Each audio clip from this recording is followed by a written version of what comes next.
ರಾಜ್ಯ ಪ್ರವಾಸ ಮಾಡತಕ್ಕಂಥ ಪರಿಸ್ಥಿತಿಯಲ್ಲಿ ಮಂತ್ರಿಗಳಿಲ್ಲ. ಅವರವರ ಸ್ವಂತ ಉಸ್ತುವಾರಿ ಜಿಲ್ಲೆಗಳಿಗೂ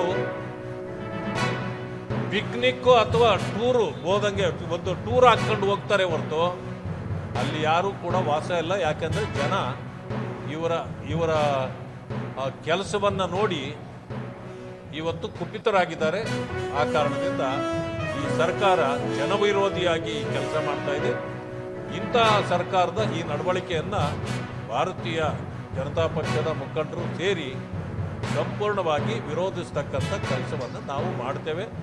ಎಳೆಯಾಗಿ ಜನರ ಮುಂದೆ ಇದನ್ನು ಬಿಚ್ಚಿ ಇಡ್ತಕ್ಕಂಥ ಕೆಲಸವನ್ನು ಮಾಡ್ತೇವೆ.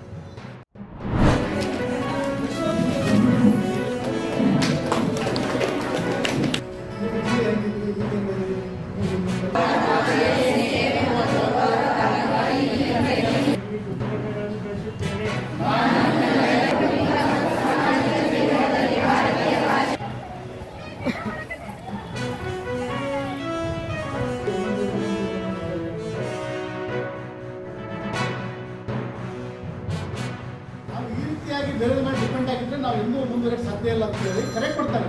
ನಾವೆಲ್ಲ ಇರ್ತಕ್ಕಂಥ ಸಹೋದರಿಯರು ನಮ್ಮೆಲ್ಲ ನಮ್ಮ ಮನೆಗಳಲ್ಲಿ ನಾವು ಮಾಸ್ಕ್ ಹೊಲ್ದೀವ, ನಾವು ಕೈ ಎತ್ತಬೇಕಾರೆ ನಾವು ನಮ್ಮ ಮನೆಗೆ ಮಾಸ್ಕ್ ಹೊಲ್ದಿ, ನಾವು ಬಟ್ಟೆ ತಗೊಂಡು ಒಂದು ಕರೆ ಕೊಟ್ಟರು. ನಮ್ಮ ಮನೆಯಲ್ಲ ಮಾಸ್ಕ್ ಹೊಲಿಯ ಬಟ್ಟೆಯನ್ನು ಮಾಸ್ಕ್ ಹೊಲಿಯ ಕಿಟ್ ತಯಾರು ಮಾಡೋಣ ಕರೆ ಕೊಟ್ಟಾಗ ನಮ್ಮ ದೇಶೀಯ ನಮ್ಮ ಕೈಗಾರಿಕೆಗಳಿಗೆ ಒಂದು ಕರೆ ಕೊಟ್ಟಾಗ ಮುಂದಿನ 4 ತಿಂಗಳಲ್ಲಿ 140 ಕೋಟಿ ಜನಸಂಖ್ಯೆಗೆ ಎಲ್ಲ ಮಾಸ್ಕ್ ಕಿಟ್ಗಳು ಇದ್ದು ಬೇರೆ ದೇಶಗಳಿಗೆ ರಫ್ತು ಮಾಡುವಂಥ ಪರಿಸ್ಥಿತಿ ನಾವು ಹೋದ್ವಿ. ಇದು ಯಾವ ಕಾರಣದಿಂದ ಹಾಕೊಂಡಿದ್ದು ಬರುತ್ತೆ?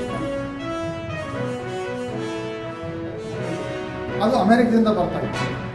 ಪ್ರತಿಯೊಂದು ವಸ್ತುಗಳನ್ನು ಬೇರೆ ದೇಶದಿಂದ ತರಿಸ್ಕೊಂಡು ಪ್ರತಿಯೊಂದನ್ನು ಸಹ ಇವತ್ತು ಬೇರೆ ದೇಶದ ಮೇಲೆ ಅವಲಂಬಿತ ಆಗಿರ್ತಕ್ಕಂಥದ್ದು ನಾವು ನೋಡ್ತೀವಿ. ಆದರೆ ಈಗ ಸುಧಾರಿತ ಕಾಲದ ನಂತರ ಇವತ್ತು ಏನಾಗಿದೆ, ಭಾರತ ಹಿಂದೆ ನಾವು ಕೇವಲ 8-10 ವರ್ಷಗಳ ಹಿಂದೆ ಸುಮಾರು 20-25ನೇ ಸ್ಥಾನದಲ್ಲಿರ್ತಕ್ಕಂಥ ಭಾರತ ಇವತ್ತು ಎಷ್ಟನೇ ಸ್ಥಾನ?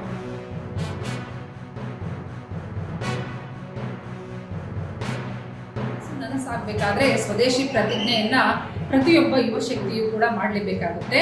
ಆರ್ಥಿಕ ಸಫಲತೆಯನ್ನ ನಾವು ಹೊಂದಿದ್ರೆ, ಹಾಗೆ ನಮ್ಮ ಕಾರ್ಮಿಕರು, ಕುಶಲಕರ್ಮಿಗಳು ಇವರ ಅಭಿವೃದ್ಧಿ ಆದರೆ ಮಾತ್ರ ದೇಶ ಅಭಿವೃದ್ಧಿಯನ್ನ ಸಾಧಿಸಲಿಕ್ಕೆ ಸಾಧ್ಯ. ಹಾಗೆ ಇವತ್ತು ಜಗತ್ತು ಕೂಡ ನಮ್ಮ ಭಾರತವನ್ನ ನೋಡ್ತಾ ಇದೆ ಅಂತ ಹೇಳಿದ್ರೆ ನಾವು ಆತ್ಮನಿರ್ಭರ ಭಾರತದ ಸಂಕಲ್ಪವನ್ನ ಮಾಡಿ ಆ ನಿಟ್ಟಿನಲ್ಲಿ ಕಾರ್ಯಕ್ರಮಗಳನ್ನು ಕೈಗೊಳ್ತಾ ಇದ್ದೀವಿ. ಜನರು ಕೂಡ ಅದಕ್ಕೆ ಸಿದ್ಧತೆಯನ್ನ ಮಾಡ್ಕೊಂಡಿದ್ದಾರೆ ಅನ್ನುವಂಥದ್ದನ್ನ ನಾವಿಲ್ಲಿ ಗಮನಿಸಬೇಕಾಗುತ್ತೆ.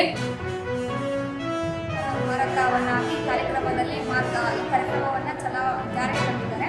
ಸೊ ಆ ಕಾರಣಕ್ಕಾಗಿ ನಾವು ಸ್ವದೇಶಿ ವಸ್ತುಗಳನ್ನ ಹೆಚ್ಚು ಬಳಸಬೇಕು. ಹಿಂದೆ ಕೂಡ ಗಾಂಧೀಜಿಯವರು ಸ್ವದೇಶಿ ವಸ್ತುಗಳನ್ನ ಹೆಚ್ಚು ಬಳಸಿ ಅಂತ ಹೇಳಿ ಅದನ್ನು ಈಗ ಮೋದಿಯವರು ಹೇಳ್ತಿದ್ದಾರೆ. ಸೊ ಹಾಗಾಗಿ ಎಲ್ಲರೂ ಸ್ವದೇಶಿ ವಸ್ತುಗಳನ್ನ ಹೆಚ್ಚು ಬಳಸಬೇಕು.